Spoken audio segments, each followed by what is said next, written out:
don't know what that is. Nobody does. Nope. Hey, ladies and gentlemen, boys and girls, dogs and cats. Meow meow. Do we have any cat listeners? I'm sure we do. At least one. I'm sure there's like a cat lady or a cat guy. Dude, we have a patron named Cat. Oh, we literally We do do have have a a cat cat. listener. Yeah. Come on, guys. All my dogs and cats. Come on. All right, if there's anybody out there named Dog, Or dog, D-A-W-G, my dogs. or any Dougs, I'll take a Doug. I'll Yeah, take a that's duck. close enough. Yeah. Or Dirk. No. No. Anyways, welcome to Keeping Up with the Cardassians, a member of the Odd Pods Media Network. We are happy to be here. I'm Nick. This is Rob. And I am the Batman. No, No, you're not. I'm Batman. I'm Batman. this is Joe. So we got two. Let's just be honest right now before we go talk about DS9. If you haven't watched the Batmans, we'll put in the description when to skip to because we're going to spoil the shit out of it. Yeah, we're Right gonna. off the top, we have to say No that lube, this- guys. We're going to go. This is spoiler. This is heavy. spoiler territory today. We're going to talk heavily about the Batman for the first half of the show. Probably around 35 to 40 minutes. That's when we'll shift over to Deep Space Nine. Our second half of our show is always our Deep Space Nine reviews. Today we got two episodes. We got Sons and Daughters and Behind the Lines. So that's season 6, episodes 3 and 4 that we are reviewing. And I gotta be, so here, I told this to Rob when I got here. I said, I don't know if it's just because earlier in the day I had seen the Batman, but when I watched these episodes later in the night, I was just kind of like, I wasn't That's really about my into feelings, it. too. Yeah, I wasn't really into I mean, it. we'll get into it, but that's kind of how I felt Yeah. with both episodes. So yeah, we're going to talk about that. I mean, you'd already said maybe the second episode was better for you than the For first. sure. And I would agree with that, but I still have some issues. So I'm looking forward to talking about that. But we have some more important things to talk about today. Some very important things to talk So about. what have you guys? Do you guys watch anything lately, or? I actually haven't watched anything lately. Nothing. What? I'm sure the Anyways, listeners' ears love that. it wasn't that bad, Are actually. you guys ready for some hot Batman action? Well, And some I'm hot takes. always ready for some Batman action. All Yes. on my face, man. I want it to Everywhere. spew out of my mouth. Everywhere. What are you talking about? Bat semen. Yeah, you are. Copyright. Cut that.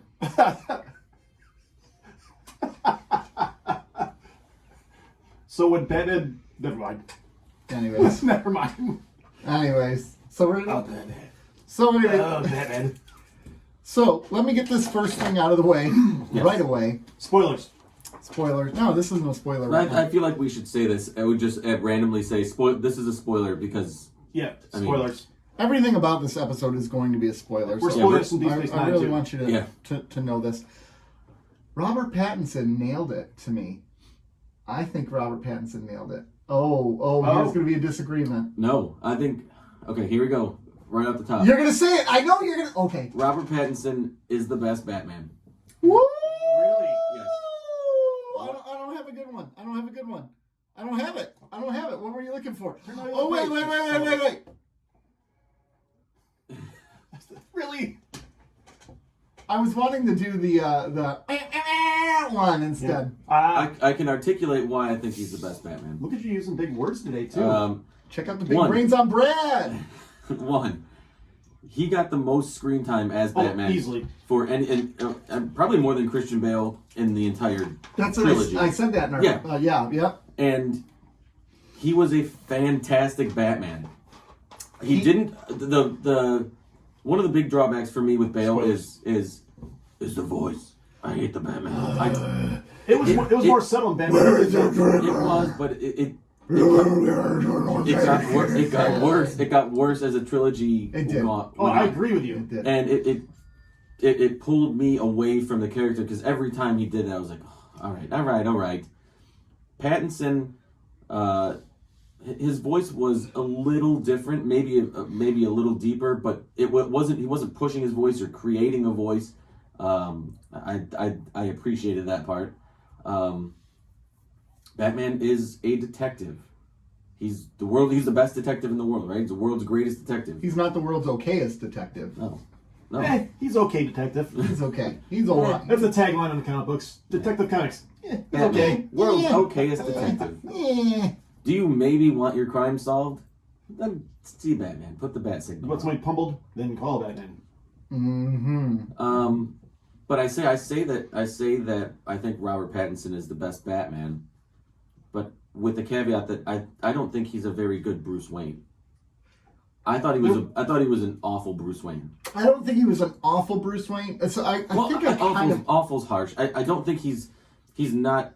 I think he's probably not the worst. I don't even count Val Kilmer and Val Kilmer and actually Clooney. wasn't a bad Bruce Wayne though. I erased Clooney and Kilmer from my mind. But I think out of the main one, out of Affleck, Keaton, and Bale, and Pattinson, I think he's number 4 as far as portraying Bruce Wayne. Oh. See, I think I disagree. Ben Affleck would have had more time to do the Playboy side of Bruce Wayne. I think he would have been lights out. But If he gave a damn about the role. Oh, He did at first. he did for Batman vs Superman, but after that, he's like, fuck it. Yeah. Yeah, I Spoilers. I don't know. I feel like you have to, at least you have to embrace the role to get it. And Yeah. I think Affleck wanted to play Batman. He didn't embrace the role of Batman. That's probably fair. That's my take on it. And I think that's probably in reaction to what he was going through at that time. Wasn't he in and out of rehab again at that point in his life? He said, "Oh no." Things were going bad with the ex-wife at that time.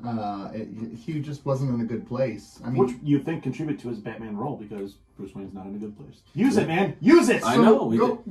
Get into the character. Get into the role. So I would agree with you that Bruce Wayne wasn't as strong, but I actually viewed that as part of the story. I agree. That I think it was done on purpose. So Batman is who to a certain extent. Batman is who he is. That's who he is. Yeah. Bruce Wayne is the character. So he's still working at creating the character of Bruce Wayne, and I think we saw the evolution of this throughout the movie because he ignored his fortune, which allowed the mob to take control of it. Right, that was a big part. There was no oversight. They mentioned that. Yeah. With no oversight, the mob was able to move in and claim this as their slush fund.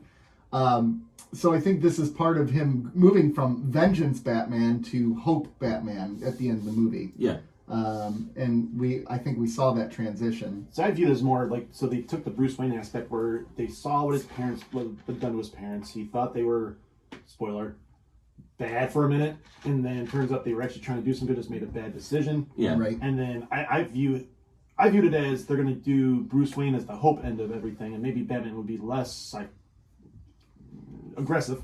No, that's the right word.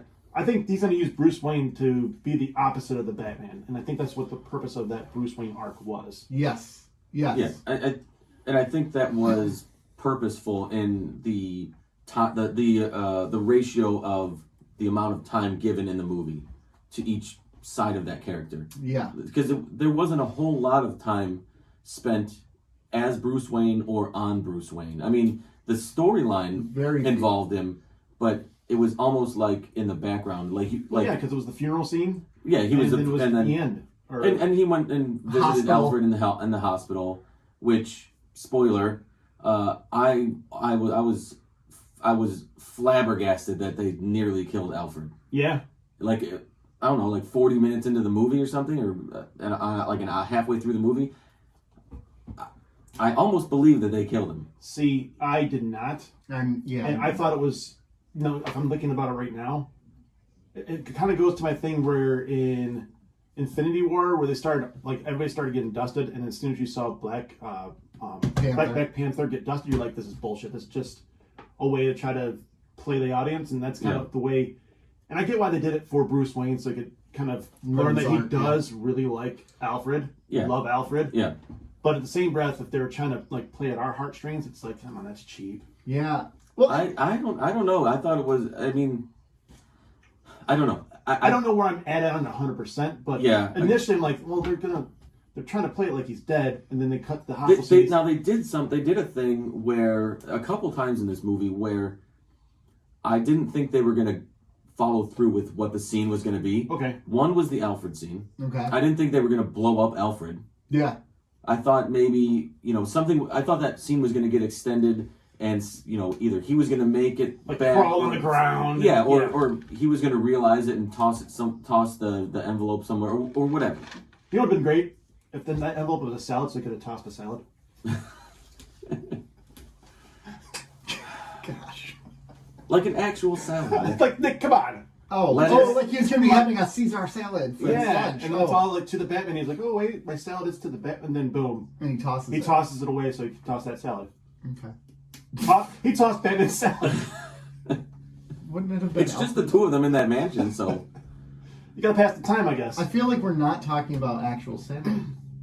Oh No, no, we are. Okay, Actual- okay. It was a chef salad. Oh, okay. Oh, okay. And the other scene, and there might have been more. Again, we've only seen the movie one. We've only seen the movie one time, so we are the three. We are the three that you come to for Batman. We are So we've on only this podcast. Yeah. In all fairness, my text messages, because I'm a Batman nut. Mm-hmm. Listeners, if you don't I remember went that. nuts afterwards. Yeah. Yeah, I love the nut Batman.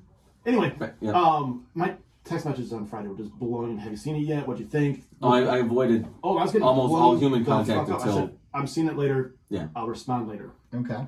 So the other scene where I didn't think that they were going to go through was at the end when spoiler, when he pulls the carpet away and there's that whole map of Gotham. Oh, and he was going to stop it. And they had the 7 vans marked, right?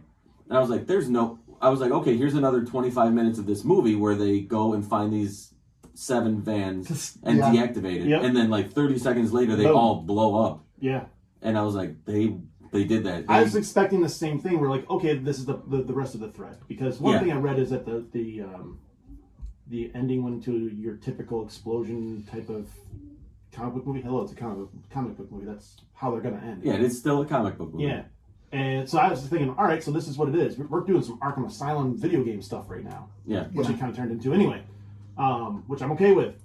So I thought the same thing. That's exactly what I was thinking. Yep. Yeah. I dug that final stand in the arena though. I really him fighting the rise of the consequences of what he did, right? Yeah. Like because then that one guy at the end, who are you? I'm vengeance, and that was powerful to me. That was good. That was great a scene. really, and it was like, and it took him back, and he's like, shit, I created this, so I need to figure out a way. Which is where I think he, like with the whole Bruce Wayne thing, how his family was used again. Yeah. Where I think that's going to come into play, where it's like he can use his Bruce Wayne alter ego to kind of be a hope. Yeah. Because the city hasn't had it, right? Yeah, There's exactly. no one willing to stand up except for that one And let's face mayor it, and Gordon. Batman can't be hope. He has to be fear. Oh gosh, that opening line with the shadows when they were... Yeah. That to me was by far one of the best. It reminded me of Batman '89, the opening scene when they were like looking, like the criminals were looking, Well, on the Batman rooftop. did that scene in the cargo field where... No, I thought that was awesome. Yes, but it was one situation. They were doing montages of all over the city where people, every time they saw the shadows, they're like, Yeah, shoot, they're looking over their shoulder all the time. Yeah, that was the best. They kind of did that in The Dark Knight in that opening scene where the bat symbol was up, and they're like, oh, he's out there. Not tonight, yeah. Not tonight, man. Yeah, exactly. They kind of did that, but this nailed it within like 5 minutes of the movie. Yep. Mm-hmm. Like right away when they did that, I'm like, this is going to be good. Yeah. And it's going to be dark. You know when I knew the movie was going to be good? The title screen. Oh, When it just flashed without any music or Yeah, it just said the Batman in that red font, that red comic book-esque font, and it was full screen. It wasn't like in the center of this. It was full screen, the Batman. It looked awesome, and I'm okay, this is I'm in for a ride here. This is I loved it. I don't know. I have some strong takes on this movie, and I think obviously the first one is Robert Pattinson absolutely knocked it out of the park as the Batman. Yeah. Well, you gotta go. I got a hot take. Robert Pattinson is the best Batman. That's what it's got to be, right? Yeah. Because or does it go? I got a hot take. He's the best Batman. Well, so sometimes your hot take is known after you say hot take. He's the best Batman. I don't know. It doesn't matter. Not important. Because I think everybody regards Christian Bale, right, as probably these on-screen There's a big or Keaton. There's a big support for Affleck actually out there. And do What I agree is- with it? what, No, I dru- don't. what drugs are these people on? Because and do they share? He kills too much, Well, Affleck. Well, that's not Yeah, a he had story. That's not a fault of the Batman himself. Like, okay, so we can get into semantics. But here. he was Batman when he had guns and killed, so that's on his. So was that's Keaton. on. Keaton killed a lot of people. Keaton killed a lot of people and smiled as he did it. Yeah. Yeah, but it's Keaton. Yeah, Come on. yeah. Oh, see, hypocrite, Yeah, so what? flip flopper. You're So the what? Nick. I would say No, Nick's the Aff- Nick is the new and very old Nick. Ben Affleck embodied the fear of Batman to me. The size. Yeah, the size, like that warehouse fight scene in Batman versus Superman. Still one of the best scenes in I ever. thought the combo multiplier was going to pop up at the end of the episode. That and the was- points were going to pop up on the screen. That would be the single best scene in a Batman movie. It was really good, but it was unreal. Some of the things he did were unrealistic. Well, it killed some people in that process, so that's realistic. Yeah, he Yeah. did. He did kill a lot of people on that one. But like, there was It's some a comic things book where I'm movie. like, You just call it unrealistic. Can we? I mean, every Batman has killed people. Have you seen what they've done to the Gotham City? I mean, every movie they destroy this goddamn city. well, think. And, I don't have to kill you, but I don't have to save Well, you. well, think about that chase Yeah. between him and the Penguin, right? When he jumps Oh, he's through the flames. he's cutting How cars many off left people and died? right. None. How many people died in that No. car? They all crawled. They all did the A-Team. Remember the A-Team back in the 80s? yeah, yeah, yeah. All these cars would flip 500 times, explode, and you see the guy getting out of the door. Yeah, nobody ever died in the A-Team. Exactly. Hilarious. They- machine guns out the wazoo, explosions, but no one ever died. No. Yeah, that's true. The same thing. Can you imagine car insurance rates in Gotham City? Insurance rates as a whole. Property Yeah. damage, man. And I was thinking about that, I'm like, there's a claim right there. That Yeah. car's totaled. Yeah. Oh no, that's semi-jackknife. There's gonna be a lawsuit there. Well, like because of that insurance one. rates in that city as a whole would just be. I don't know why anybody would live there. No, I have no idea. I mean, what's a city that would be roughly equivalent to that now? New York City. No, it wouldn't be. Not for crime. Are you saying what? Well, New York maybe City in is the riddled 80s. with crime. Maybe in the 80s. in the 80s, I would agree. Okay, Chicago then. Southside Chicago. Southside, All but of- all of Chicago. No, it's not all of Chicago. You can walk downtown Downtowns. Chicago and you're perfectly I'm safe. sure there were. Greek town. I'm in sure Detroit right there now. are nice parts of Gotham. But I think the implication is there really isn't nice parts of Gotham. Then how about Detroit?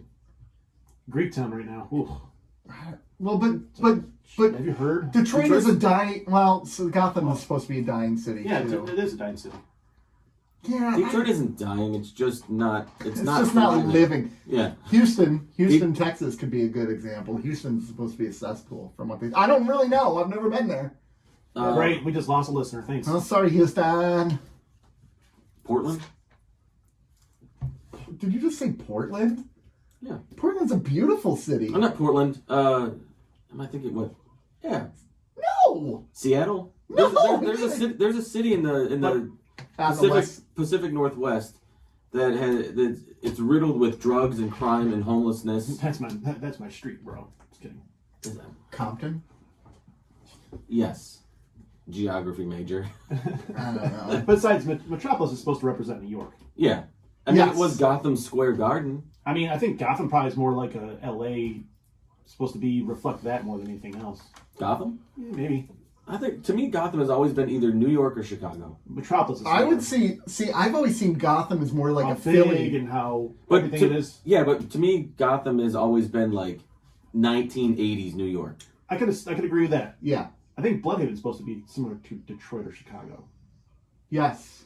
Because even in Titans, he's in Yeah. Michigan.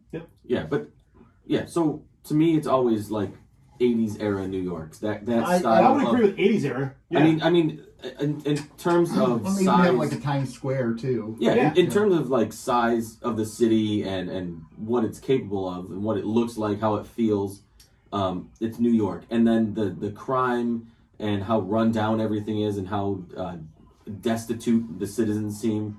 It seems like 1980s New York City. I could get behind that.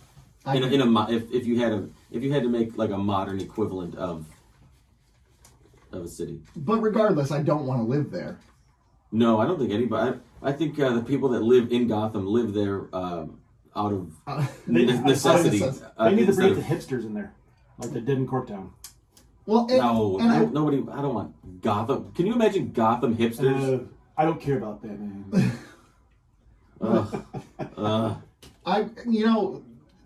Gotham is kind of like New York, but it was constantly raining, so it could be like, Seattle. Yeah. It was just a rainy season. It's constantly raining and dark. They're like in Alaska, right? Yeah, right. It's Anchorage, Anchorage. Alaska. I dug that, but critics were complaining that it was a dark movie. See, I hate these things that they take shots like Batman. If you're ready for a joyless Batman, it's freaking Batman, for the love of God. He's not supposed to be joy-filled. It's dark. He works in the freaking dark, for the love of God. Like, these are stupid arguments. They are stupid arguments. You know what you're getting into Yeah. when you see a Batman movie. Yeah. And they did have some dawn scenes in there, and I feel like they were very intentional when they were showing Batman in the light. That was because he was kind of coming out of that, oh my gosh, I'm just completely always in this dark place, to realizing he's a hope for the city. I want to be vindicated. Portland does have a homeless problem and a drug and alcohol addiction problem. Yes, but it's not the whole city. And it probably rains there a ton. Yes, it does. Yes, it does. But the whole city isn't a cesspool. That's what I was thinking. Right. Yeah, Unless no, I'm not saying Gotham is Portland, but yeah, I get you. Portland's too small. yeah, it's not. It's just the scale isn't there. Yeah. But so I don't think there was a single person who was miscast in this film. Nope. Oh, yep. I agree. John Turturro. I will say there's one person miscast. Uh-oh. They knocked it out of the park with everybody, but I think they could have done a little better job casting Alfred. Really? Like Andy Serkis. I thought he didn't seem old enough. He could have been a bit older or a bit more aged. I don't know. I really thought Jeremy Irons did a good job in those movies. So the whole point of this Alfred was that he was supposed to be younger because he was the one who trained Bruce Wayne. That was one of the big things. He was part of his training. Part of his training. Okay, and which is different than Michael Caine or different than Jeremy Irons. Michael Caine was perfectly or different than what's his name from the original Batman '89. Michael Gall. To me, those two are Alfred. Michael Caine is Alfred. Michael Caine is Alfred. a perfect Alfred. I found your master. You know I who- found you. There was he was the perfect. Yeah, he was. Now I'm not saying that. I'm not saying Alfred was poorly cast. I'm just saying of everybody, I think The weakest of the bunch. the weakest of the bunch. Sure.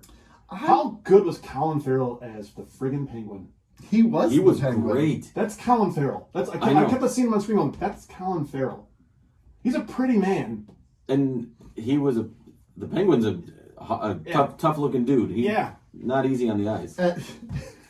What is this? Good cop, batshit cop. That was a great line. Or if you notice at the end of that clip, they had him waddling. Yeah, It's I was cracking up. That was waddling great. away. And that the humor in this movie was so subtle, and it didn't take away, because this is a very serious movie. Yeah. But I don't think it's so serious that why so serious? Nice. I don't think it's so serious that it.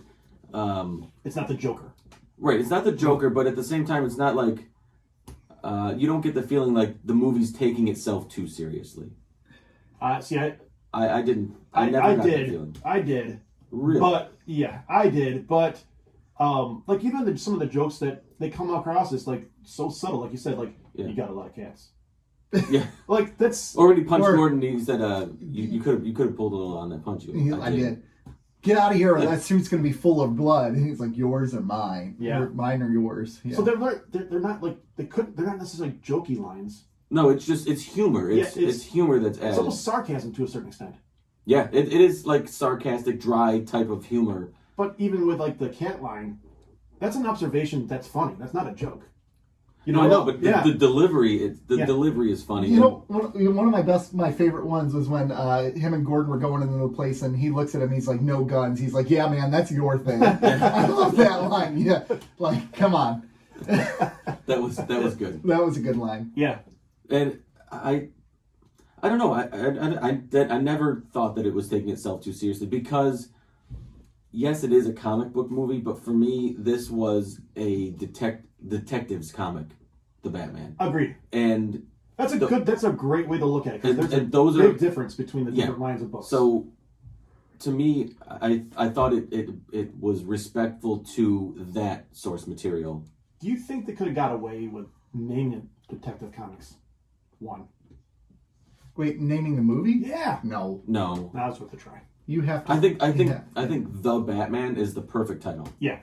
Especially because we were talking about this. I don't think they ever called him Batman in the whole movie. No, there's a couple newspaper clips that say like the Batman, like Yeah, spaced apart. Right. Which makes it more fitting that the movie is called The Batman. Yeah. Right? Oh, gosh, it was so good. So at the end, when he jumps into that light rig above the arena, Yeah. starts fighting those guys. One thing I love to judge a Batman movie on is the content, the character. But when he fights, Yeah, he is the man when he fights. Mm-hmm. He was the man in that scene, man. Yeah, he was. The fighting scenes were great. They weren't a lot of them. There were not a lot of them. Again, it's a detective movie. But just so these listeners know, there were not a ton of fight scenes. No. But that last one was lights out. Yeah. And it was nice because he wasn't. So it's year 2 of Batman, and he wasn't perfect against a bunch of nerds, essentially. Yeah. Internet trolls. Which I'm okay. I would say they were nerds. I would say they're like the militia. Militia, yeah. Yeah. Well, okay, but they weren't fighters. I disagree. I don't think they were because it was just a bunch of. They might have been. I think some of them were army vets. They might have been scroungers, like. I disagree. I think I think they're all orphans from that orphanage. No.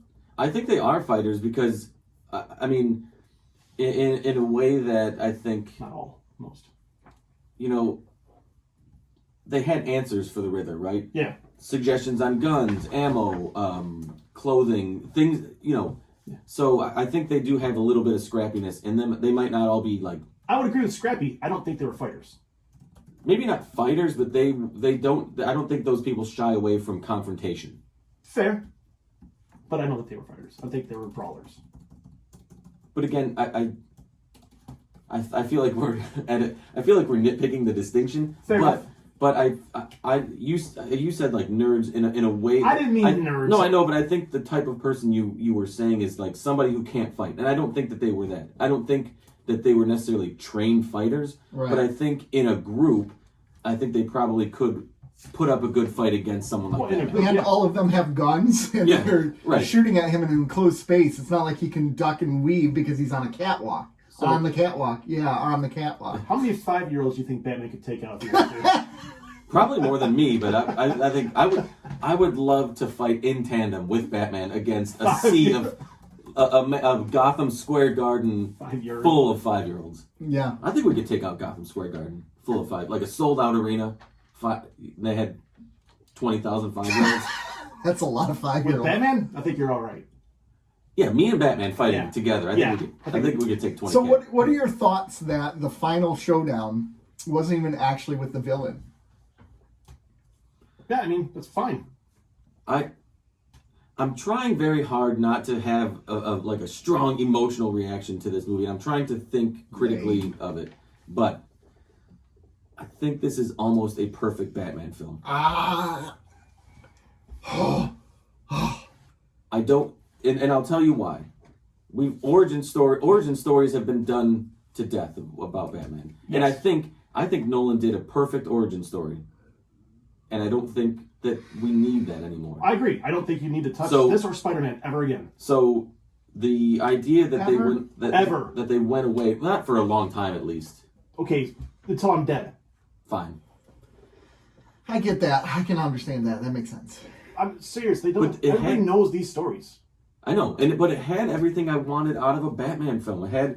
There were gadgets, but again, you said it's year 2, so he's kind of still finding his way, like with what everything is. Well, one of the coolest scenes actually was when he was jumping from the top of the police station. Yes. And he started hyperventilating because I don't think he's really done that yet. There was a scene. When he had the flying squirrel suit or whatever. Yeah. And I think this was the scene where he comes down and he puts the parachute. The parachute, and the parachute hits like an overpass or something. Yep. It was a subtle shot saying he's not perfect yet. Yeah. Because somebody who's been Batman for a decade would know exactly where to go, how to do he would know everything that he has at his disposal and how to use it perfectly.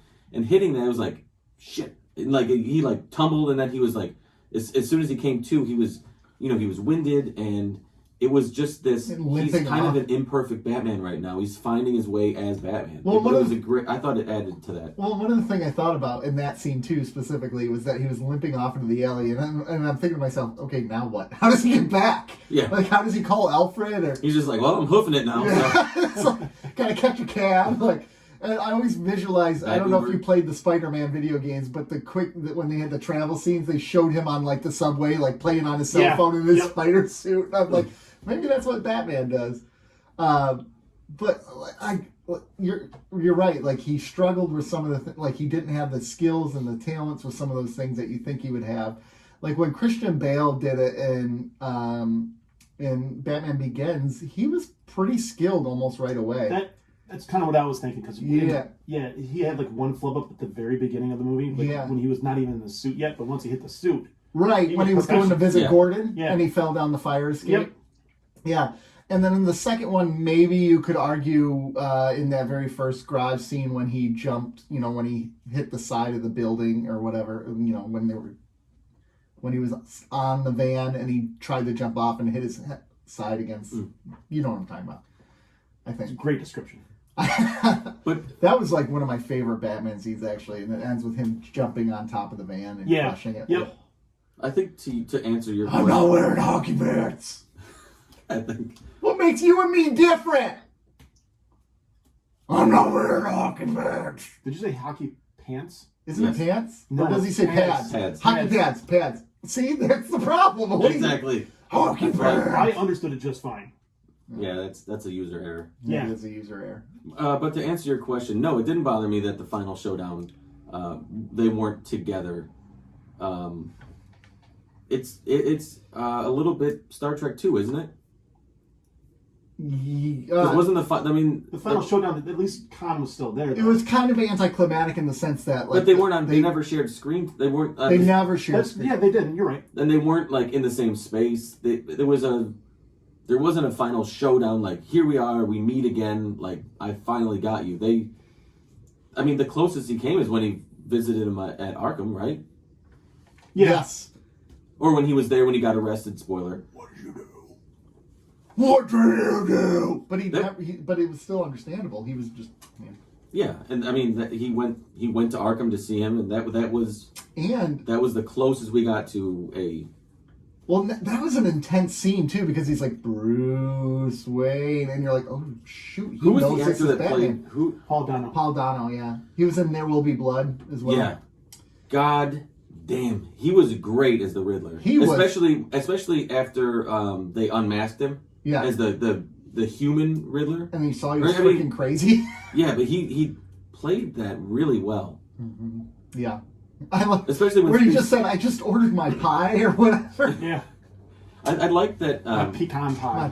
When things kind of started unraveling for him a little bit, he started to get like anxious about it. The anxiety set in. No, this isn't the way I pictured this going. Yeah, I did like a lot of that. Like, they showed him spiraling with the situation. Mm-hmm. Well, and then this shows the mental illness. Like, he really thought he was working with the Batman the whole time. But I like that. Originally, you're thinking, holy crap, the Riddler knows that Bruce Wayne is Batman. Yeah, I was watching it the entire time going, oh. And I went on, right afterwards, I went on like the... I don't think he does. No, he doesn't. No, he doesn't. Okay. He doesn't, but people... I was with Nick. Online, people were like, at first I did, and then he says something where he realizes, oh crap, he has no clue. Yeah. But online, people are still like, yeah, he knows. I'm like, no, he didn't. No, like, one of the previews made it really seem like he knew who Bruce Wayne was. Yeah. But I'm glad, because you can't unmask who he is in the second. No. In the second year of Batman. Just like you can't kill Alfred in the first 45 minutes of this movie. I mean, it would make it. That was one scene where I was like, all right. When you realize he's not gonna die, I was like, okay, that scene's not quite as good. No, but it was still good. The way they two bonded at the end of the hospital scene. Yeah. Right, because one of the first scenes you see is him saying, "You're not my father," right, and kind of giving him sass and not really respecting Alfred, and then it ends with him saying that the only time I felt fear like this was when my father died. So it tells you something about their relationship. What did you guys think of the use of social media in this movie. I almost laughed out loud when he unveiled the final clue, and he's like, "Hey everyone!" Yeah. Like I wanted it to end with, "Be sure to smash that subscribe button." Hit the likes. Did you hear when they're like, I His think it was voice Gordon or somebody's like, he's got 500 followers. I was like, that ain't shit. That ain't nothing. 500. But in a short time, maybe?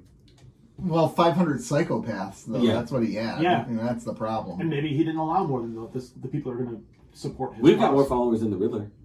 Well, we got more followers on Insta, on the socials, but Yeah. Hey, that's not bad. I'll take it. I'm trying to think of my biggest flaws with this movie. I was trying to as well. I think there were points where it did feel a little slower. agreed.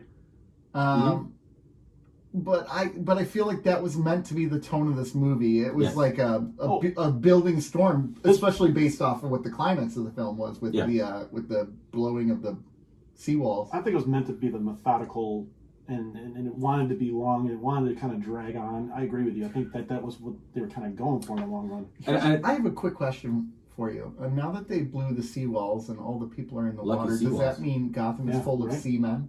yes. Didn't you see it all flowing into the city? There was a lot of That's It really went in that lot of hole. yeah. At the Gotham Arena. Yeah, It there was a really lot. penetrated that hole. And That was a pretty cool scene, actually. To show Everybody the got water wet. rushing in. And I like how the final shots of Gotham shows the whole city flooded, which is almost a callback to the Gotham games, the Arkham games. Yeah, it was. Because part of the city was flooded in that, too. I mean, you had to think New Orleans, too. yeah. New Orleans. Especially when that arena was surrounded by water. That was my initial thought. Yep.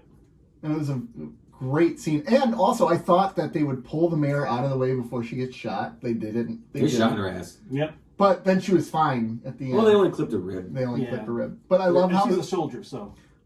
Was she? No. Oh, okay. Like a soldier, like, quotation marks. Oh, okay. I like how the boy was the first one to reach out his hand to Batman. That was Yeah. not, that was nice. I'm like, oh man, they're gonna try to get a tear out of this guy. The cinematography of that scene alone, where he's leading, he's got his flare and he's leading him, and they do the from overhead above, shot. that was a great and it's shot. everyone following. Oh my gosh, that was the most powerful shot I think in that film. To me, Powerful, yeah. I would say Powerful is probably a good. because I don't again, know, I don't know that it was the best. but I think it it's one of the symbolizes best, now the city is behind him. Yes. They're following He's leading the Batman's way now, lead, yeah. right? Where they weren't before. Everyone was scared of him. They're still scared of him, but they're going to follow him anyway. So Yeah, my I think question they're still about scared of him, but I think they before it was fear out of they don't know what he is or what He he's was an about. unknown It was- quantity. right. Is he going to Now hurt innocent people? They Yeah. fear him. They fear him in a respectful way, but they also understand that he's got their best interests at heart, and he's there for the people of Gotham. Right. So my question about that is Batman better served being out in the public and knowing that he's there? Or is it better, is more like hearsay that people aren't positive if he's out there or not? He's more of a taboo thing sitting on the wall that is he real, is he not real? I think it works both ways. I think initially you have that. What you're saying The is he's kind legend of of him, the yeah. legend of him, and it strikes. He's almost like a band that gets popular by word of mouth, right? Instead of the studio saying, "Listen to this new band. Here's this new band. Here's all this." The word of mouth grows, and you're like, "You got to listen to this."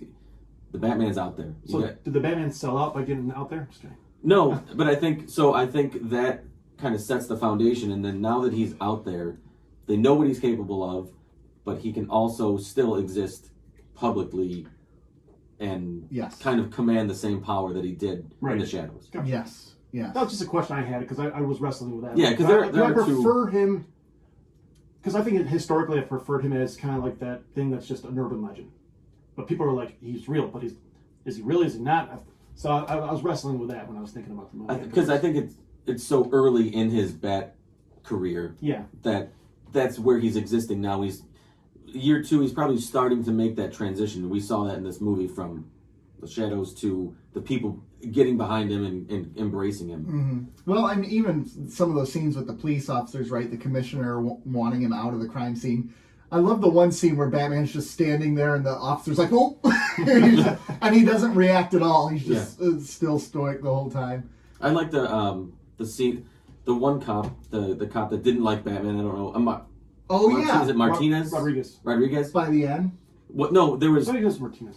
there were two scenes, one with Batman, one with Bruce Wayne, and the one with Batman, he was giving him shit like, "Get out of here! You're not you're not one of us," type of things. And then when he saw Bruce, he's like, "Oh, hey, Bruce." Yeah. Like, he's like, yeah, exactly. it was kind of funny. Yeah. And then that's the humor that's in the movie. Like, to me, that's humorous. Yeah. And the running joke with the twins at the door of the club. Yeah, that was pretty good. Closes the door and then it's two of them again. Oh gosh, that was good. Okay, real quick because we're already at 40 minutes here. We got to move on soon. Yeah, I know, but we can talk more. We can make a very special episode. We can break today on a very special episode, and it just is outside of our normal release period. We can do that. Zoe Kravitz. I was just going to ask. We haven't talked about her yet. Thoughts? Amazing. I thought she was great. I thought she was great. I thought she was hot as hell as Catwoman. Do you remember the crap she got when they casted her, though? I don't remember. Well, it's a bunch of racist people. Yeah. Oh, really? Catwoman's white. Did they do that to Jeffrey Wright? No, because it's Jeffrey White. Right. What the heck was that? Was that me? That's the Riddler.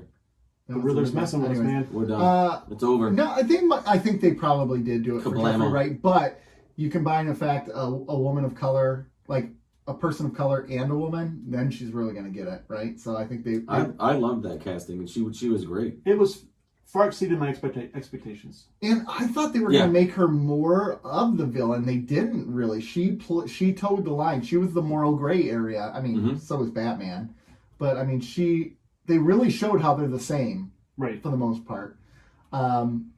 And it'll be interesting to see the development of that character throughout it, because I'm assuming she's going to be in the sequels. Maybe not the cat. Maybe not the second one, but I could see her coming back for the third one. I had a concern going in that they were trying to fit too many characters into this movie. Oh yeah. Batman, Catwoman, Penguin, Riddler. Spoiler alert! They nudged the Joker in at the end. Yeah, right at the very end. Which we're gonna talk about that. They have a deleted scene from that as well. But it worked so well. It worked. Yeah. It was almost two Batman movies. The first half was like the Penguin centric, with the Riddler tossing in riddles here and there, and then the second half was like, okay, we're moving past the Penguin, and now it's the Riddler. It's like the end game with him. But it's the Infinite War. I think I think the movie was so long that they had time for all of these characters. No, this might be a hot take. I don't know if it is or not. Get ready. But I did not care for the scene at the end with the Riddler and the Joker. Oh, I dug that. I did not care for it. You don't feel like it was needed? I don't think it was needed at all. I thought it got to the cartoony aspect of things when the Riddler started laughing like a maniacal fool. I can see that. I don't think it was needed to hint the Joker at all, that much at all. I think it took away, and it kind of annoyed me. Okay. I don't have as strong a take as that, but I can definitely see how that would. I also agree that it wasn't needed.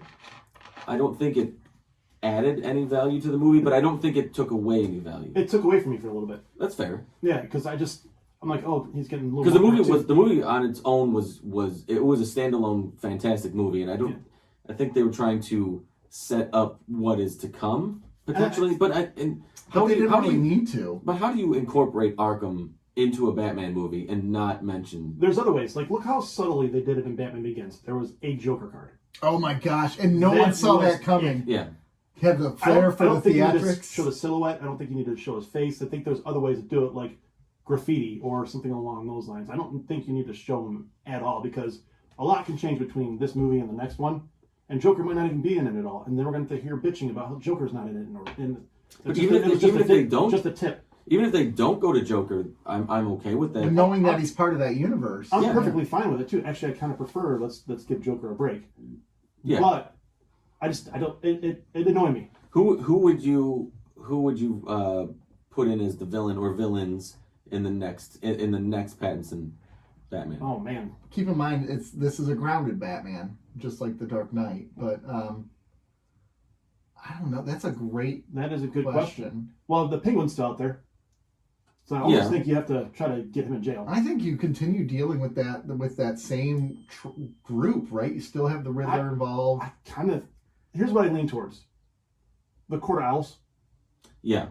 because you've kind of already established that there's this underlying thing to Gotham. There were parts of it that kind of felt Court of Owls-y in this. Yeah, in this so movie. I was kind of expected. I kind of expected it at some point for it to be like a tease.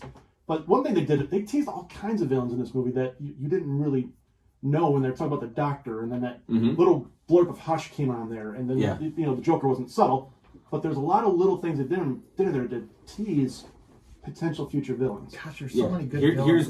Here's what we have at our disposal and we could do going forward. And it's nice to tease like people who know about Hush or Quarter Owl or so on, so on, so on, so on. Because even like the different 44 Below or whatever that lounge was, you're thinking Mr. Freeze. Right.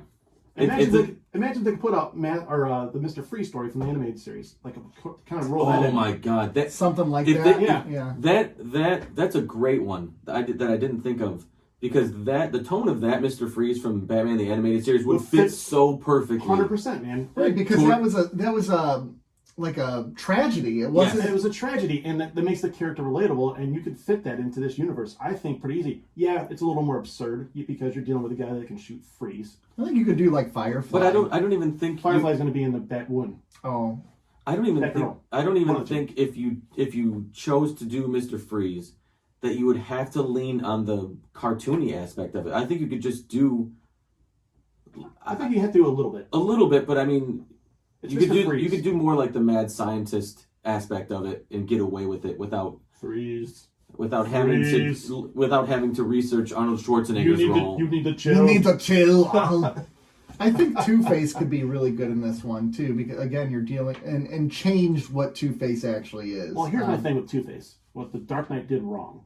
They should have put him in it, Harvey Dent in it for a movie or two, and then made the change. Right. Not in the same movie. I actually think they still did a pretty good job setting him up as this guy who I agree. was truly good but could snap. I agree, but they needed to, I think, to make that more value. Yeah.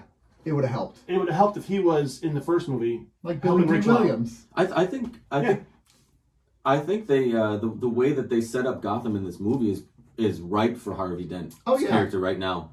Well, and I think you could easily do this as this prosecutor who seems like he's good, but is actually Two-Face. And that's where Two-Face comes from. He's leading one life, but Harvey Dent was good until he always had kind of an edge, but he was ultimately good. Yeah. Until the Two-Face. But doesn't the way that they set up Gotham at the end of this?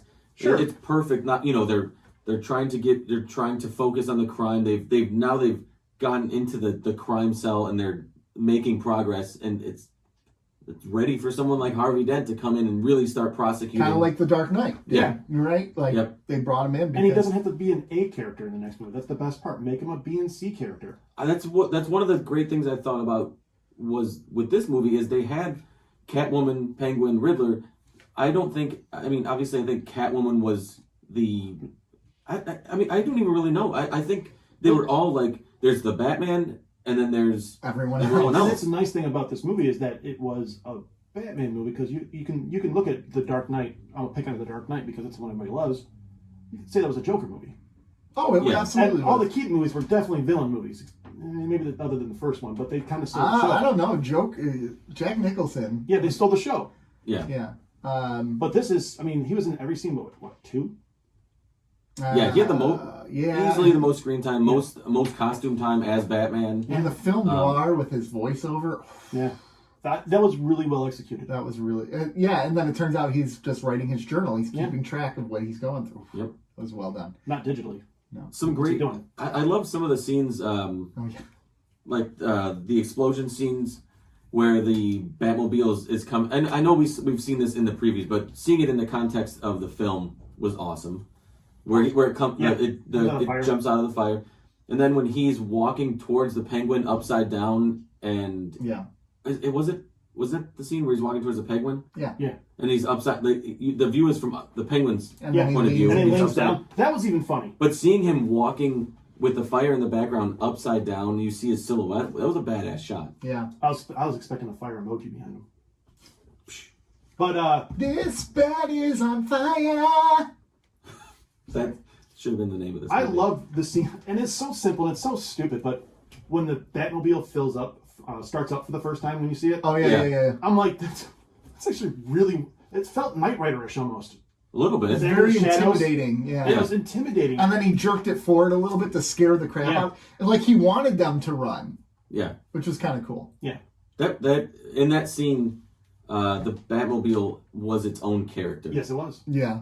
Like you're like, oh, it's over in there in the corner. What are they gonna do? And I like that he was still working on it, and not even like physically, but you could tell the engine was there off to the side. And he was kind of Yeah, it was just a muscle car with a bunch of extra shit. Yeah. Yeah. All right. It was. Gentlemen, it's 50 minutes in. We gotta go. Was Nick giving us Yeah, the his wrap it wrap up it sign? up. I'm giving him the wrap it up sign. Jesus. I think we can find a way to talk about this. Are we gonna rate it? We're gonna rate it? Oh yeah, let's rate it. What we don't have time, Nick. Yeah. Screw you. Screw you guys. I'm going home. So, what do you think? I want to give this a 10, but I need to see it again. I can't give it a 10 right now, that's for sure. I give it a 10. Yeah, you do. Give me some. And I will say, this is the best Batman movie that there is. What? Yes. What? This is the greatest Batman movie. Really? Yes. I'm not prepared to say that yet. I'm prepared. I think this was a perfect Batman film. It's the best Batman film. It is definitely the best representation of Batman. I'm not sure if I can call it better than Batman Begins yet. What? I can easily. All right, gentlemen, we're going to go to a quick commercial break. We'll be back. We do have 2 episodes to review. Hey, fans, thank you for sticking with us through our Batman review. We really appreciate it. Spoilers. Spoilers. Yeah. All right, so when we come back, we're reviewing Sons and Daughters and Behind Some the other Lines. thing that's not Batman. We'll be right back. Yeah, we're at 52 minutes. We knew this was going to be long, though. Yeah, we said it was going to be long. Yeah. We set the listeners up. We did. We set ourselves up. We talked about this for weeks. Yeah. I know you're trying to get out of here at noon, but this is all being recorded. You got to get out of here at noon? Just Don't. Let's go. Wrap it up. Hated it. Hated No, I'm it. kidding. Hey guys, we're Nailed back. it. We got Sons and Daughters and Behind Enemy Lines. Sons and Daughters. Let me Boo. That All right, preview next. was infectious. 15-second sum up. Are you ready for a 15-second sum up? Worf's on the ship. His son is assigned to the ship. Your wife is They don't listening get to this. along. He acts like an idiot. Worf does. So does the kid. By the end of the episode, they make up. Okay. It's about 10 seconds. How? Meanwhile, on Deep Space Nine, Zia's on board, and okay. she becomes an art major thing, and Kira struggles with it. Here's one thing that I thought was It's another 8 impossible about this seconds. episode. That's what she said. I thought it was impossible to do, but they did it in this episode. Fix Gul Dukat's hair? Oh, first of all, there's that. They made Gabrielle Union ugly. I didn't think that was possible. She played one of the Klingons. Yeah. Yeah. As Nagarin. I didn't think it was possible. I didn't look at That's, her filmography because I'm curious what she was in prior to that. You just don't find Klingon women. Oh, Grilka Grilka's legit. Grilka is legit. Yeah. She is. So She's a Klingon smoke show. So really, she hadn't had her break yet. Her first break was in '99, and she's all that. And then she kind of had it, but she was in Family Matters for one episode, known as the Mall Girl. She was in Saved by the Bell in the New Class for 2 episodes. Oh. Jungle Cubs, Seventh Heaven. She was a recurring character for 3 seasons. So she was still not, Really? huh? Because I heard that she asked to be on the show. So Keisha Hamilton, recurring cast, seasons 1 through 3. Okay. So this was one of her first. Did either of you ever watch Seventh Heaven? yeah, and like probably when it came on either before or after Smallville. Yeah. And back in the day, we're just too lazy to change the channel. Yeah, I get that. Plus Jessica Biel. Alexander, what's his name? Alexander Rozhenko? Rozhenko? Rozhenko, which felt like such a fake name. What? It's been around forever. Yeah. That's so dumb. I was not a fan of that actor. No, I wasn't a fan of the actor. I wasn't a fan of the storyline either.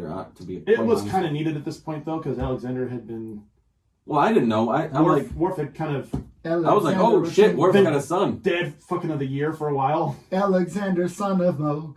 His name is Alexander, son of Moog. I have no. Is it a house. song? His father is not But around. his deliveries of everything was just terrible. I have no house. He was just like, shut up. Just, you know what? Grow up, kid. You know what though? If your dad was as Who left? deadbeat as his dad was, it would make sense. So you go to the Klingon Empire to go to war, Worf and all- you clearly should not be there. He's scarred, man. He's looking for purpose. He was abandoned by his father. He's looking like three times. Don't forget about that. He was abandoned by his father. He's looking for meaning. Worf is a terrible, terrible father. And at the end of the episode, he's like, I'll teach you to be a warrior, and you can teach me to be a dad. Bro, it's not his job to teach you how to be a dad. Come on, Worf. Worf. Get your head in the game, you deadbeat. It's like, so here's the writers. They're in the room. They're like, all right, blah, blah, blah, got to work on this. Worf's a terrible dad. What can we do about this? Let's give him a terrible Can you side. imagine if the internet had been around more so then just fix Worf for the love of God. Make him not... He's just, and then why does Jadzia stay with this dirtbag knowing that he's a deadbeat dad? The same reason people are with Pete Are they going to Davidson. have kids? They're not going to have kids. Are they? I don't know. I don't know. Little Worfs running around. I don't know. Yeah. Worfzias? Yeah, Worfzias. Gosh, just like Worf, like even by the end of this episode, he wasn't redeemed in my eyes. He was still a terrible father. He didn't really do anything. He's trying to be better though. You know what? I'm not a fan of Worf. I'm not a fan of Worf in this one. No. There's no growth. Not in this one. I'm just not a fan of I'm his not a fan of Worf overall either. He's not doing for me either. He's still the outsider to me. Like listen, He's Worf. a self-imposed outsider. I know, but I loved I loved all these characters before you came along. So listen, you're not going to come into my life. Stay in your lane, bro. Yeah. Stay in your generation. Yeah, Worf. And then, like, his kid's such an idiot that he thinks a frickin' simulation is an actual attack. Yeah. This kid does not belong on this ship. This is what I'm saying. Like, how do you even get to... Like, Klingons are just like, yeah, can you fight? No. Well, they would have been like, okay, got you like a fish and send you to Stovacor. But if your whole thing is all of us are warriors, we're all part of the Klingon Empire. Clearly he wasn't. He wasn't, but like they're desperate for people in a time of war, and they had just gone through a really rough war with the Cardassians, right? Actually, it's pretty easy for them. Yeah, it was for That's them. the Cardassians that were getting Yeah, getting it. So I don't know. All right, B-plot, ZL. Nice to see her around again. Yeah. Different actress, right? It's the same one from this season, but it's a different actress from the first two that played her. Right, exactly. So this storyline was interesting. Like ZL, why bring her back? I guess you're just trying to force a confrontation between Dukat and Kira. Well, it's to soften Kira up is why she's back. Yeah. It's try to get her to open up. Dukat's whole plan is to try to get Kira as close to him as possible. Literally. He wants her. And he sends her that dress, and she's like, oh, this is cute. And then she's like, realizes, what the fuck? and then he gives it to his daughter. That was a great... I really did like that scene, though, because to me, that's Dukat in a nutshell. It speaks to his narcissism. That's him in a nutshell. Like, he's gonna do one thing to try to manipulate somebody, and if he can't, he will manipulate somebody else to the point where he'll just get it to somebody who he can manipulate. Absolutely. If he can't do A, he'll try B. If B doesn't work, he'll go to C. And he'll do whatever he needs until he's to the Dabo girl. But as long as some sort of affection is shown towards him and he's worshipped in some way. But to me it spoke like what is his persona really? Because it shows that everything is kind of phony. Well, because to ZL, he was now she's gonna go and to her that story is my dad got me this dress. That story lives on as my dad got me this dress for this specifically for me for this nice occasion, and that story sort of builds his character. But really, what that story is not true. No, that's Dukat. I know, and that's his narrative. Yeah. Well, and this is the dad who also abandoned her on the station and was willing to kill her as well. Better dad, Worf or Dukat? Dukat, his other kids. That's kind of crazy to say. Yeah, he's got other kids that he loved until he got kicked off. Full Cardis? Yeah. But here's why Dukat's a better dad. Worf disappears for this kid's whole life, and then he's like, "What's wrong with you? You're not good at this." Yeah. A-hole, you haven't been around. Dukat at least doesn't be like, "You don't know what you're doing." He doesn't try to pretend to. He doesn't father her. But in a way, Dukat's using his kids for his own benefit. What's worse? Yeah, he is manipulating. I just thought about that. I'm like, because that's pretty dirty. That is dirty. He's trying to use his daughter to get with Kira, essentially. To get Kira respect/intimacy. Historically, men have used children to get I can't imagine to pull tail. I cannot imagine using my kids. Think about that. A single dad. No, you would. I mean, if you were a single dad, you wouldn't take your kid on a nice day. You wouldn't take the kid to the park in a a stroller. I'd take the kid to the park, but not for any other reasons but to take the kid to the park. But there are men who would. But there are men. Historically, men have done that. And it works. Oh yeah, That like blows my gangbusters. mind. Never would have thought of that in a million years. Well, that's the problem. You don't think. Apparently. Anything good about this episode? Hey, hold on. Let me borrow this baby and walk around with it. Yeah, exactly. I think Barney did that in Yeah, he did. How I Met Your Mother. Yeah. But I kind of like what the B plot was doing. Yeah. Well, that final line where she's like, "Don't make me choose," and she's like, "I'm not. He's your dad." Like, Yeah. The choice is there's no choice There is to no make. choice. He's your dad, even though he tried to murder you multiple times. But I like- you know, I like But ultimately, he did not. So But, yeah, that's a feather in his I cap. mean, That's a feather in his neck. called it macaroni, baby. Goddamn. I'm glad they gave him a haircut, though. Oh my god, that last episode was brutal. I was like, bro, can you just go Oh my see a barber, gosh. please? Yeah. I know it's wartime is rough, but we don't have to look like it's war. Yeah. So, Worf telling Alexander that he does not have the heart of a warrior, isn't that one of the most insulting things you can tell a Klingon? He's not. He's half Klingon. Yeah, but he's And he hasn't been around Klingons his entire life. No, Is he was sent so. to Earth. What's his other half? Human, I think. No, he's he's 3/4 Klingon. I thought he was. Because Kalar was human and Klingon. Oh, okay. Okay. So, and then he never lived with the Klingons, right? Never. Yeah. He lived with Worf's He lived with Worf, foster parents. with Worf's foster parents on Earth because Worf didn't think he would be a warrior, and then gets mad at him for not being a warrior. It's like, you sent me to Earth with the humans. What do Worf you did expect? it because he didn't think he'd be a good dad. Well, spoiler Foreshadowing. alert, he isn't. He So- is a so does terrible dad. So And then when Alexander said he didn't want to be a warrior, that's when he's like, well, you'd probably be better suited in this situation. So then because does- I can't teach you shit. So then, does Worf recognizing his faults as a dad, that he's not going to be a good dad, does that make him actually a better dad than Dukat? No. For recognizing that he's going to be a shit dad and being like, hey, I'm not going to be able to give you what you. I'm not going to be able to give you the father that you need. So I guess what we're asking, though, I think it's a question that can't have a right answer, because it's like, what is better, dog shit or cat shit? Like, they both suck. Dog shit. no, Cat shit, man. Like litter? Oof. Yeah, but at least they go in the litter. If a dog shits, they could shit on the carpet or the yard. You got to clean Then it you up. get rid of the dog. No, but you in this case, you have to have one. I'd rather have a cat that. I mean, I'm not saying cats are better than dogs, but as far as shitting, they at least shit in a box where I can scoop it out, throw it away, and not have to deal with it. I don't have to walk around behind this animal that's just gonna shit all over the neighborhood and watch me as I pick it up. It'd be happy Yeah. to pick up. Look at Try to that. get in your fucking way. Sorry. Dogs. Yeah, I Wasn't guess. wasn't that the point of? Wasn't that discussion the point of your comment? Yeah, it kind of To was. have an in-depth discussion on Of- Cat and dog shit. Yeah, exactly. But again, so like, Remember when we is didn't Worf swear? a better dad, or is Dukat a better dad? I don't think that's a question to ask, because neither one is a good dad. Yeah. Um, At least I think it Worf's showed- intention was good? Question mark? better. Better. And see, Worf's intention was more genuine.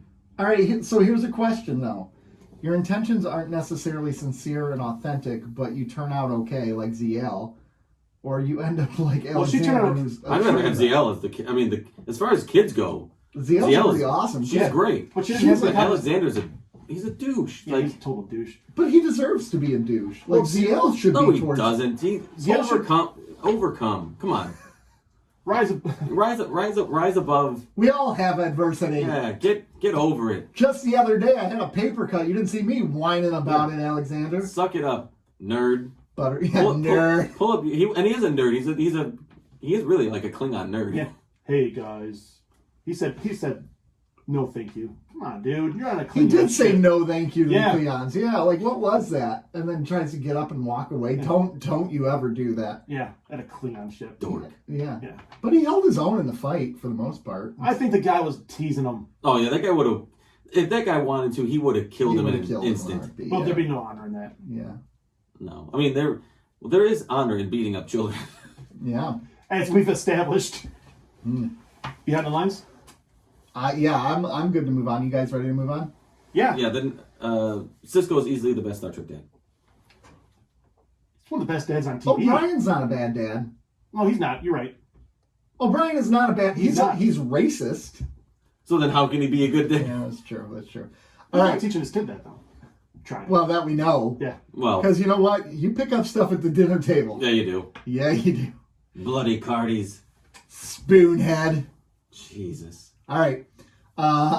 Behind the line, Cisco gets promoted. It kind of sucks for Cisco because he loves working on the ship, but he's okay. Commander Das goes away, does really good on a mission. Meanwhile, Kira is... dang it, don't look at the watch! It throws me off.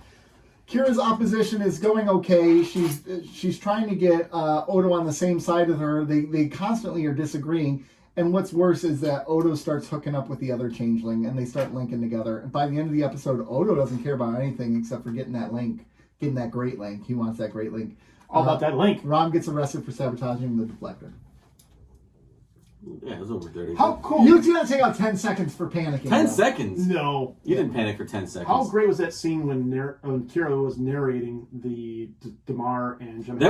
That was great. It was fantastic. That was a great scene. Yeah. It didn't hit me exactly what she was doing at first. Yeah. And then I was like, oh, here. It was really cool. Yeah.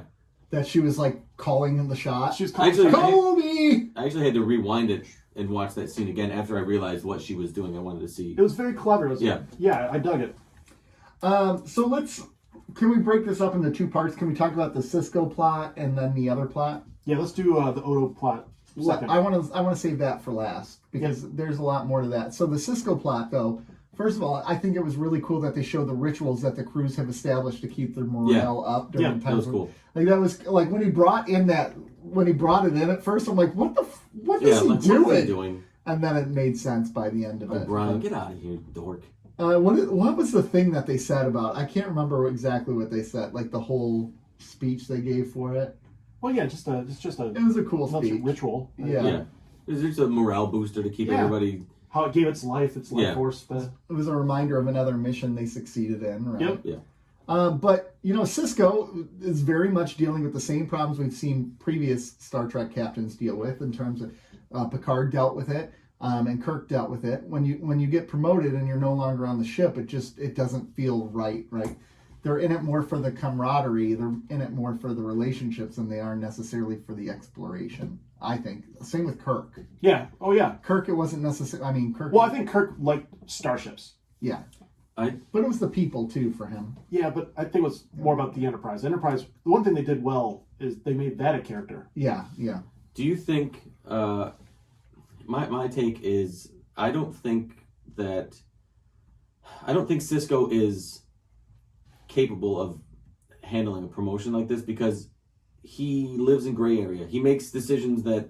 Well, Ross called him out for that. Yeah, and as you move up in rank, I think those are scrutinized way harder, and he's gotten away with a lot. And I think I don't think he would get away with what he got away with. Right. Over the course of the last 5 years, if he was a higher rank. Well, yeah, because you get more in the spotlight. Everything you do is more micromanaged. Yeah. See, I actually feel like that makes him a better fit because he can make those moral gray area choices that other people would shy away from. But he's made decisions that Starfleet doesn't know about.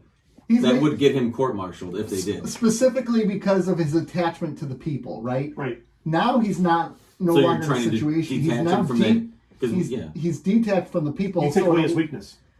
Right, but it still allows him to use that gray area to make decisions for the greater good, right? And we'll see this with Cisco throughout, where he makes some really sketchy decisions. No, that's all I'm saying. Spoiler. We already know he does that. Yeah, I mean, you've been on the internet. You've probably seen something coming up. Internet. Yeah. Is that in season No, It's where he six? gets the porn. Oh, Is that that's the internet? Yeah. Nice. That always Thank you, reminds me of the internet. that reminds me of the Family Guy episode where they told Quagmire about the internet, and he disappears for a couple months, and he comes out, and his left arm is all jacked. Hey, what day is it? That's how you find out Quagmire's a lefty. Yeah. Yeah. Well, there you go.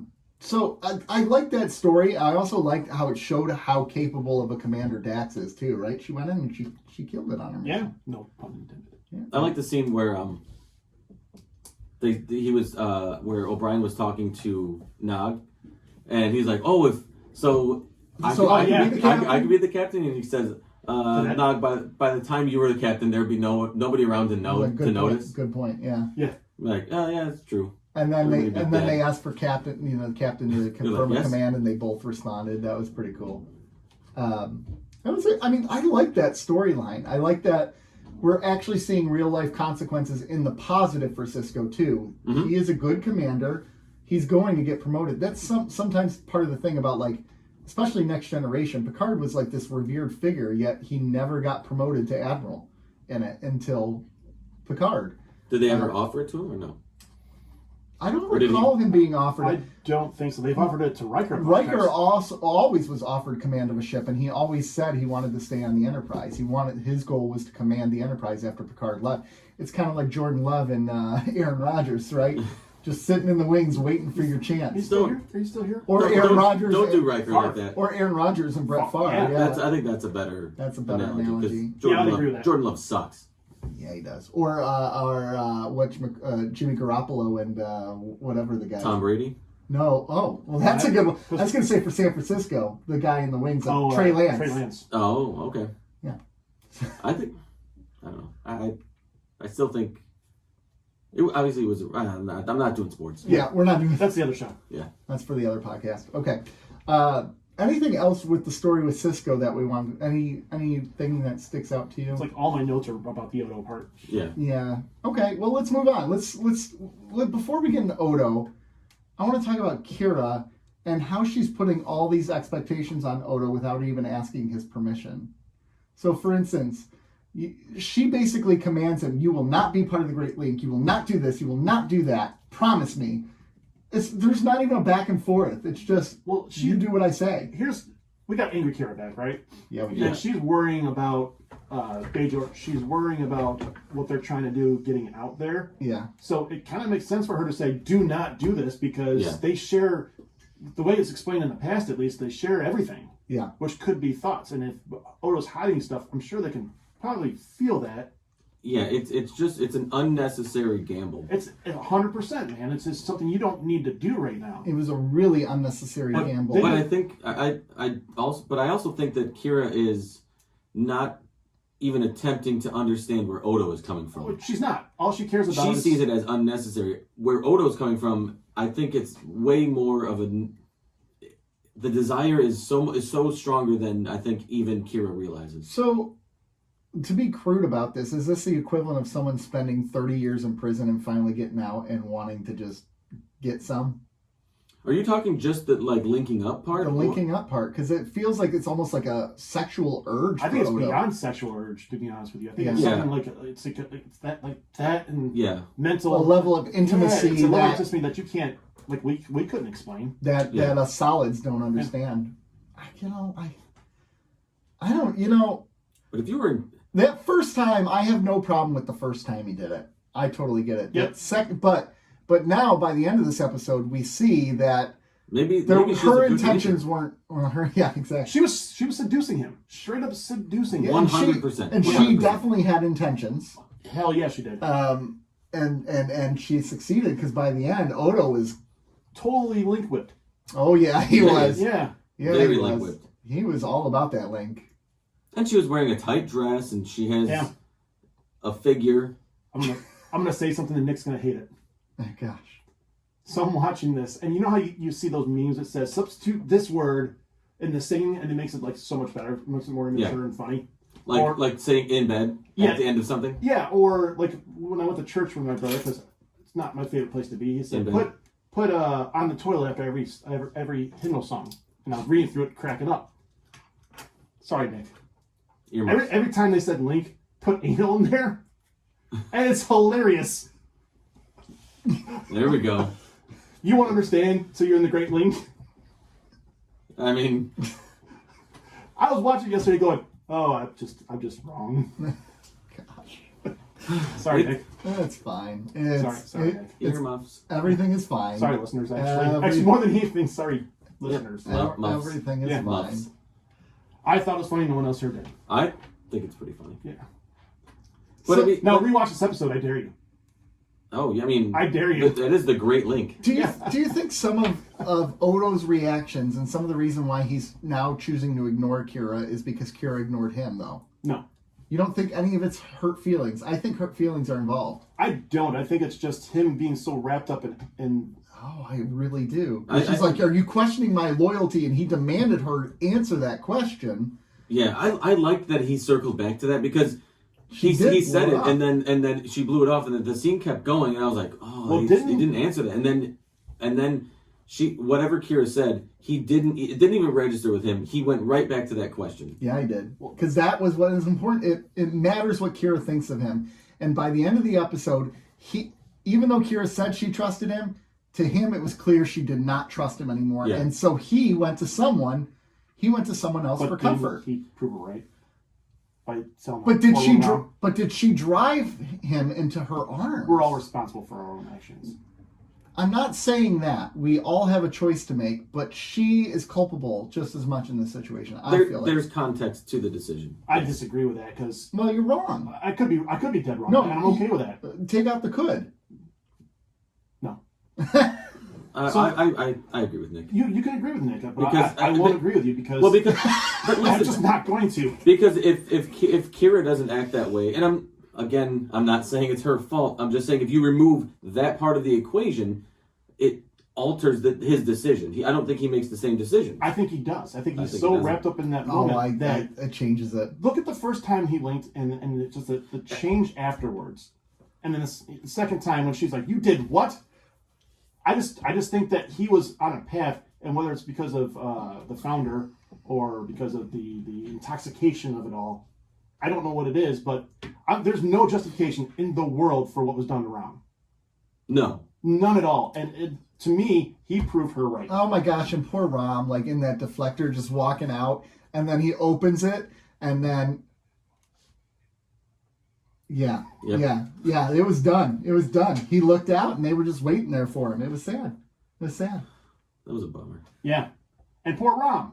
See, But I want to go back to the thing with Odo is how he spoke about his feelings for Kira to the founder. Yeah. It's like, when she smiles at just all these little things, like that's a deep love that you have for somebody. He's not just infatuated with her. Or no, you're right. He's in love with He her. is as in love as somebody can be with another And person. he is deeply hurt by her Yes. behavior towards it. I really think that plays into it. It does not excuse his behavior. No, it doesn't justify it. It doesn't excuse That it. But first it link is. would happen. I don't think the second link happens if Kira treats him differently. Or if the founder isn't good at linking, which she obviously She might be is. great at She's linking. really good at linking. I mean, that. she's. Oops, that's the wrong one. The hell- Dang no, it! it's off. I was trying to do the saxophone. Wow.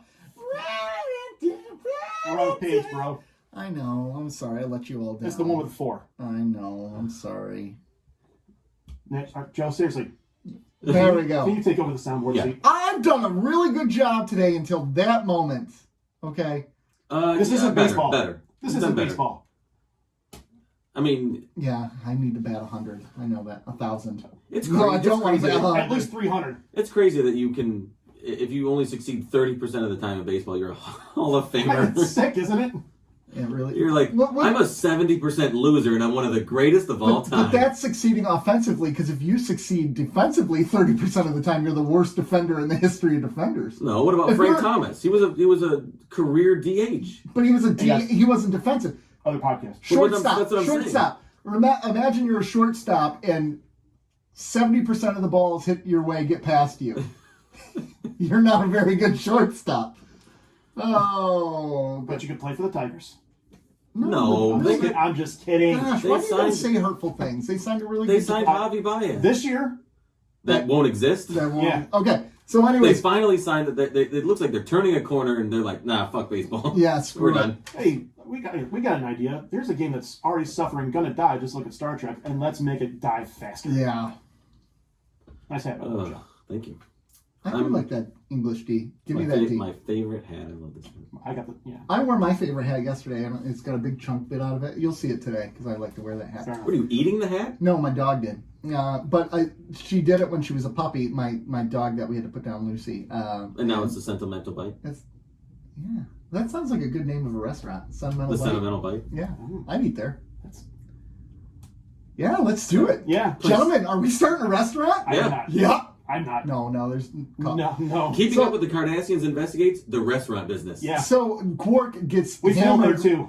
Quark getting hammered with Damar to get information out of Damar was a great scene. What was the too. rhyme? It was something with He had Drink Canar with Damar. I drank Canar with Damar. Ah! Classic. And he misses the Federation. He wants them back, and he gives them all that information. Well, how about the? How was Damar that stupid to not see what Quark was doing? He's Like, an alcoholic. here's an. Well, I mean, I get it, but just take the bottle and leave. Other expensive stuff, yeah, and there you go. And Cardassians, it's been proven with Cardassians that if you stroke their ego, they're going to give you what you want. Yeah. Yeah, you How got about that bomb that minefield? About that minefield, though. about to take down that minefield, though. Poor Rom. What's going to happen to him? We're going to find out, obviously, but Can I ask a question? no.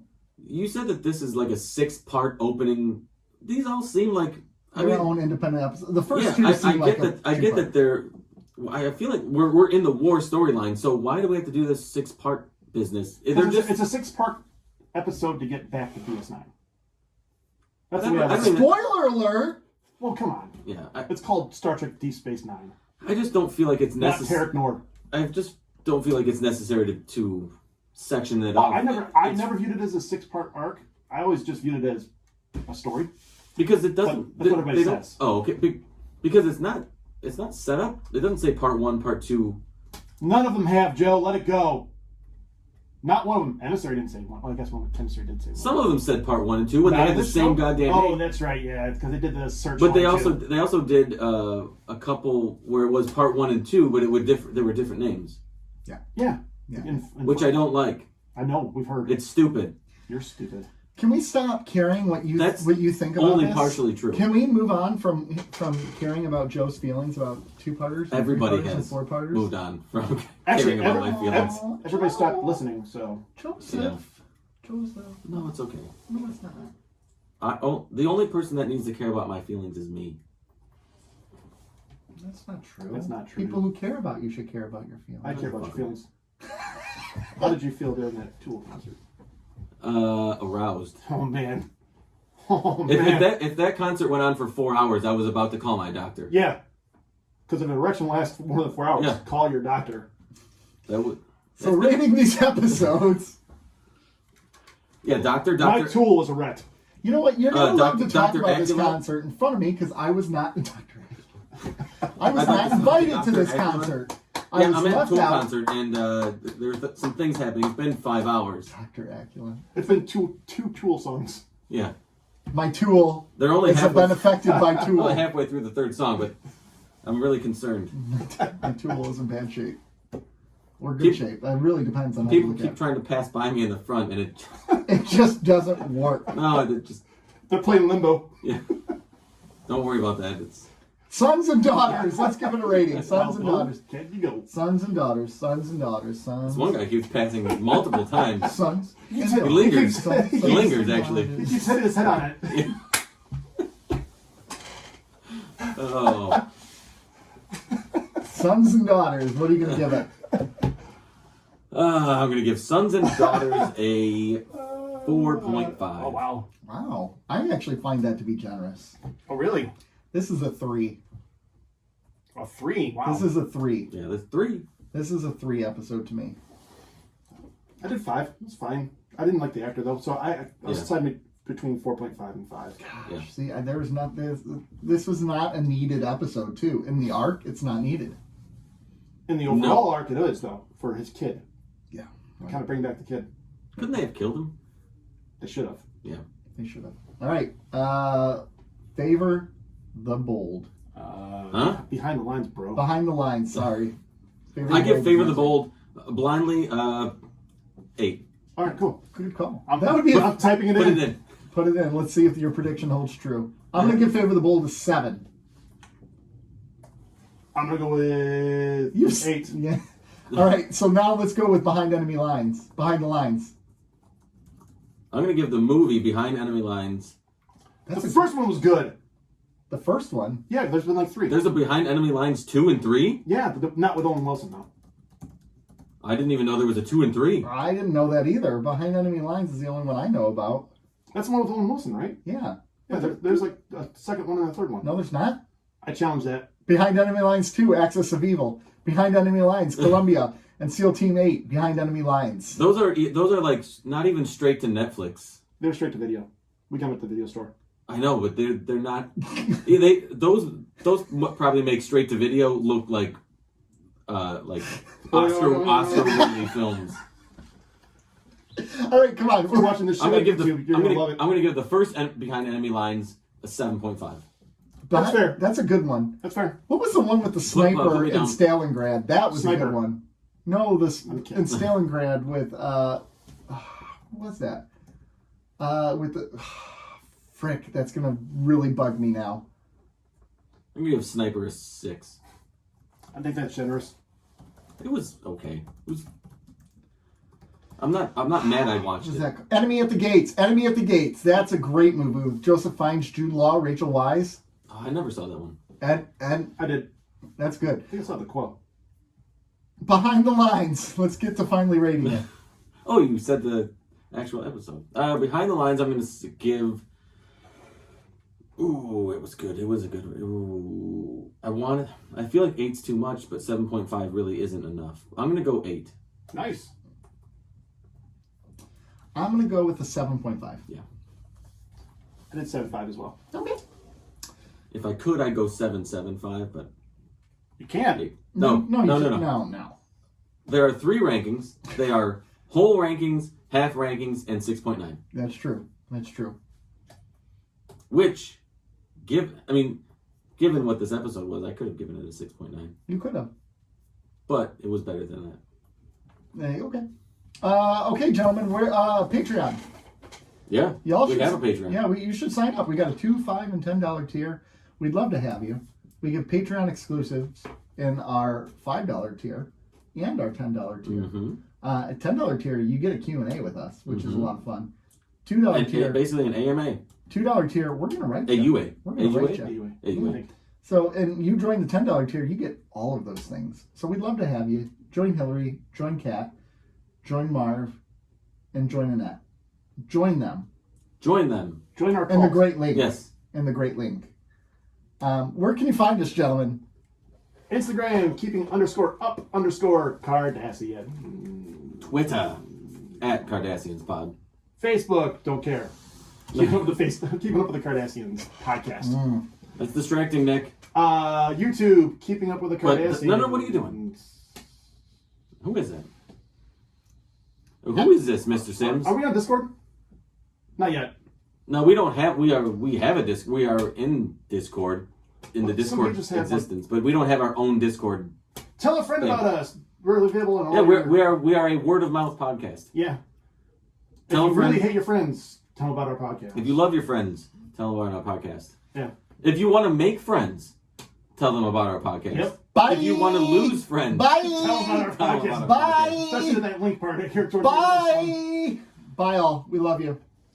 Bye.